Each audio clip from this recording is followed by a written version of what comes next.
So I heard about this 80-year-old woman who got into, the internet dating she lived with her daughter. Her daughter says, you ought to date. So she showed her house. She signed up on christianmingle.com. And she got a date with a man who was 90 years old.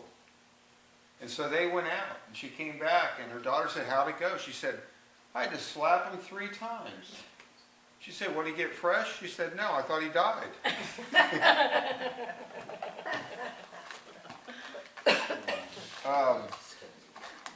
So welcome to the Love Your Life workshop, once again. I think it's good to be reminded once a week at least to love yourself the way you are.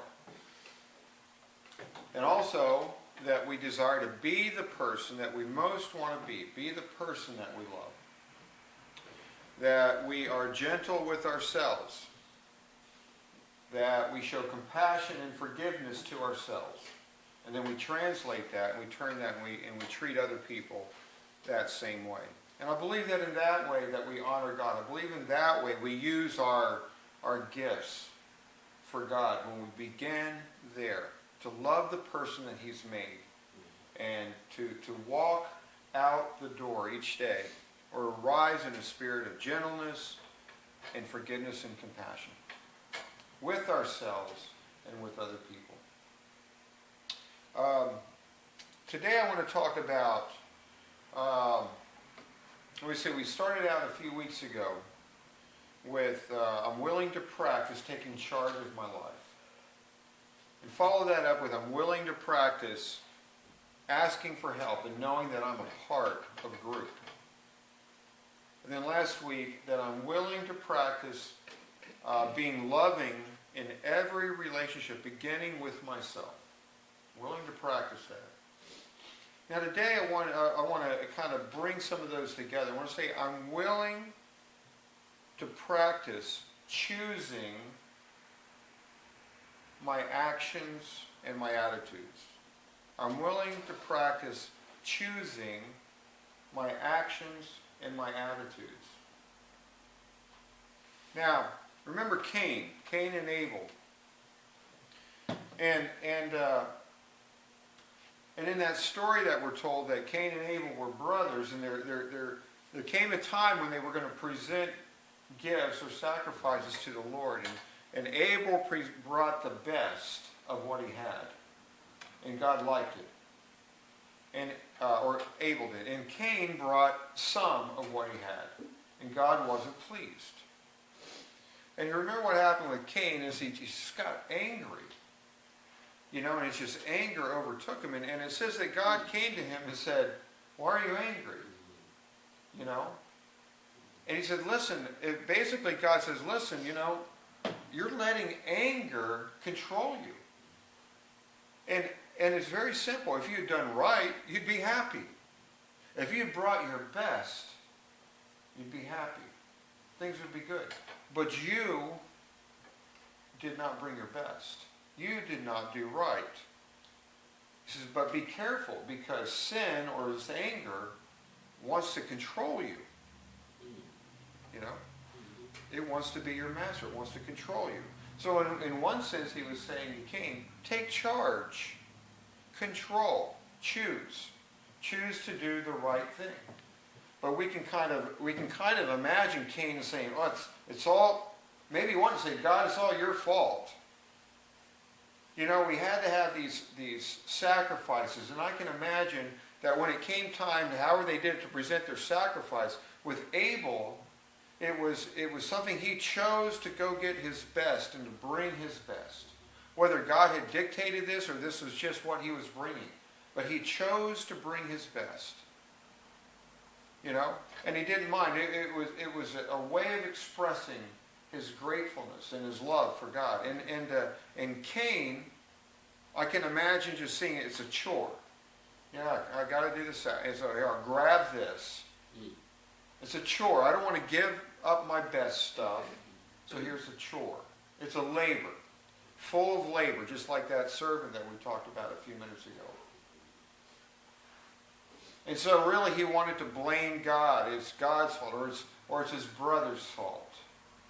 And so he goes out and he kills his brother. So, and then because of that, he was a marked man for the rest of his life and basically lived in confinement, the confinement of his own doing. More like a cage of his own doing. So that's one story. Another story I thought of was the story of Ruth. And this was back before there were kings in Israel. And a woman named Naomi and her husband, whose name has just skipped my mind. She and her husband were from, I believe, Bethlehem. And during a time of a famine, they left Bethlehem and went to Moab. So it was a non-Jewish place.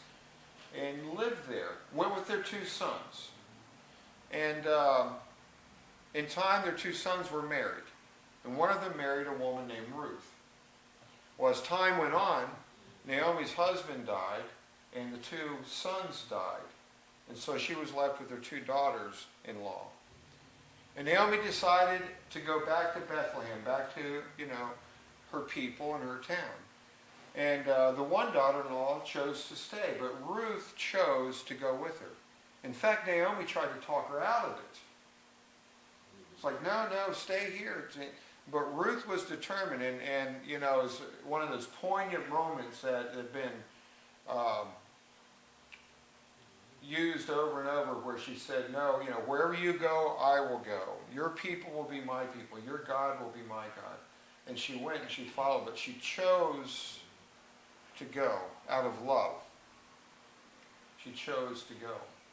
And I think we're told that story for many reasons. One, because of that spirit that she had, and also Ruth, I believe, was the great-grandmother of David, who became king. So she married a guy named Boaz, whose great-grandson was David. Together, their great-grandson was David. So Ruth and Boaz in the line of David, in the line of Jesus. But what a great spirit that she had of choosing to go and being determined to go. I think about all the decisions that I have to make, and you and I make during the day, usually are not as momentous or big as Cain and Abel, what they went through, or what Ruth went through. Sometimes they are big like that, but our days are filled with these little decisions and little actions. Not even all decisions, but actions.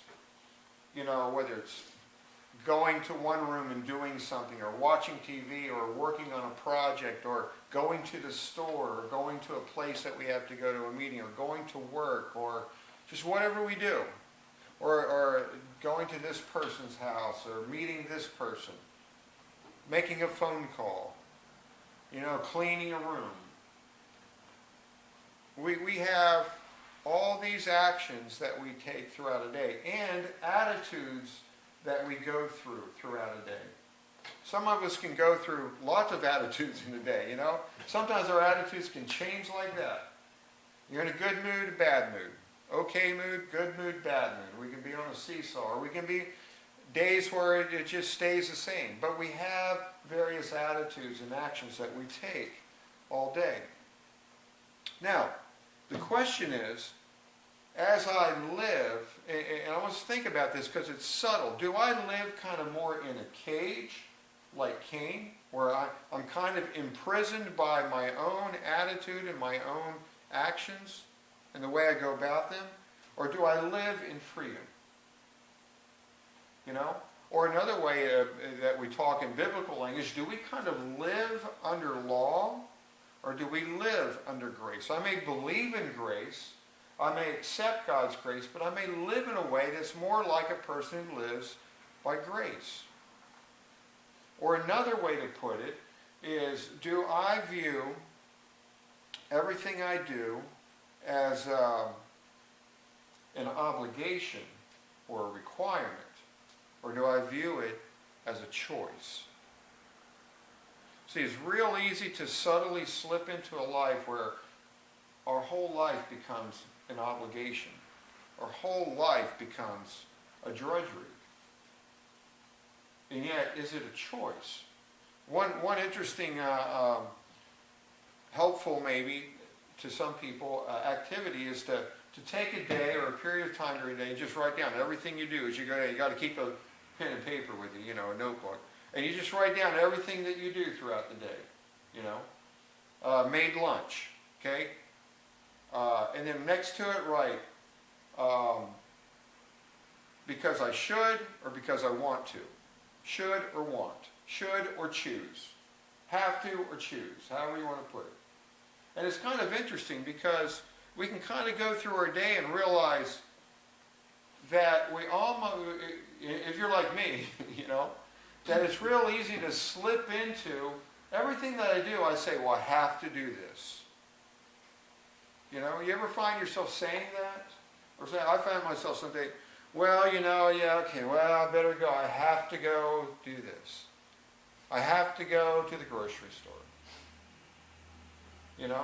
Or I have to go get my oil changed, or I have to go clean my apartment, or, and I use this kind of language, and if you stop to think about it, and you look at, well, do I have to, or do I choose to do it?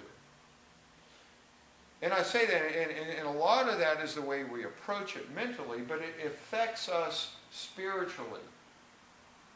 I believe it can affect us spiritually, that we can go through our days and our weeks and our lives where it becomes, I live in this world where I'm kind of like Cain. I'm kind of like this wicked servant who feels like, oh, I just have to do this. Or like Cain, I have to bring this sacrifice, this offering. And what really, we choose. Really, we choose. If we think about it, every day I get up and another day that I have to live is a gift from God. Every day that I have to live, I've been saved by God, by His grace. God knows me and He loves me. And so He gives me this gift of life, and I get to choose what I do with it. Choose to do something with it. So every day is a choice. So it's interesting to just walk through your day, and if you do this mentally or actually write down everything you do and then say, am I choosing to do this? Or is this put upon me? And if I look at it as something that's put on me that I just have to do, how is that affecting or is it affecting my attitude? Is it affecting the way I treat other people? Look at Cain, and this is the ultra, right? Cain felt like this was being put on him by his brother and by God, and look what it did to him. Anger, murder. And it's usually not that drastic with this, but I know when I'm in a situation, I just feel put upon, and life is weighing down on me, and I just have to do all this, I'm not at my best with other people. It's tough. But when life becomes choice, and every day becomes choice. Now, part of that is the way we look at things. Now, can you imagine Jesus, late at night, the whole town's gathered around the house where He's staying, and He looks out and says to the disciples, I guess I have to go out and heal this crowd. Now I would say that, and it's kind of like we want a little sympathy or whatever. I guess I have to go out and heal this crowd. They're not going to leave until I heal them all. But Jesus chose to. Remember when there's a big crowd, huge crowd, and His disciples now, which is more like the way I would think about doing it, would be like, Jesus, there's a big crowd, they're going to get hungry. Send them away. And Jesus says, no, you feed them. You choose to feed them. You see. You choose to feed them. It's not an obligation. This is not something that has to weigh you down, but it's a choice that you make to love. And so, I can't imagine Jesus saying, I guess I have to do this again. I have to feed another one. I guess I have to, but He chose. Jesus was always in control. He was always in control. He was not just like a pinball bouncing around at whatever happened, but he's in control, and he chose to love. Now, sometimes I realize that that doesn't mean that everything that we do is easy or desirable. You know? I remember when my kids were little, and they would get us both up. We'd be up in the middle of the night with little kids, and you can't figure out what's wrong with them, or they're constipated, and they're 6 months old, and you don't know you got to run to the store for some whatever in the middle of the night. You know, it's real easy to fall into, I have to do this. I have to do this. I don't want to do this. I want to be sleeping, you know. But the truth is, we chose to have children. We chose to have children. I'm not saying some kids aren't a surprise, but we choose and we love to have a child, which brings with it some pretty difficult things. Right? A lot of things that we choose to do brings along with it some pretty difficult things. That can be difficult. You want to have a job. Well, that means sometimes getting up in the morning when it's difficult. But we choose to do that. We choose to get up. We could just stay in bed and die there. But we choose to get up and to move. You know, so it is a choice. There are people who give up, but we choose not to give up. But the truth is that when we choose to love, and last week, remember, I'm willing to practice loving in all relationships. When I choose to love, and I realize it is a choice to love, that calls for the very best I have of everything. That calls for patience. That calls for hope. That calls for endurance. That calls for being long-suffering. What's that verse that says, love covers a multitude of sins? You know?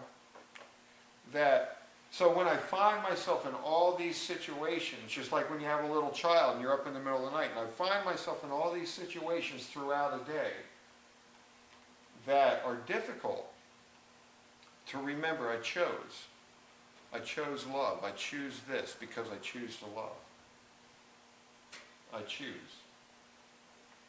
And I think it brings so much more lightness, and it can bring so much more joy to our time and to our day. And when every day I realize, God, thank you for this day.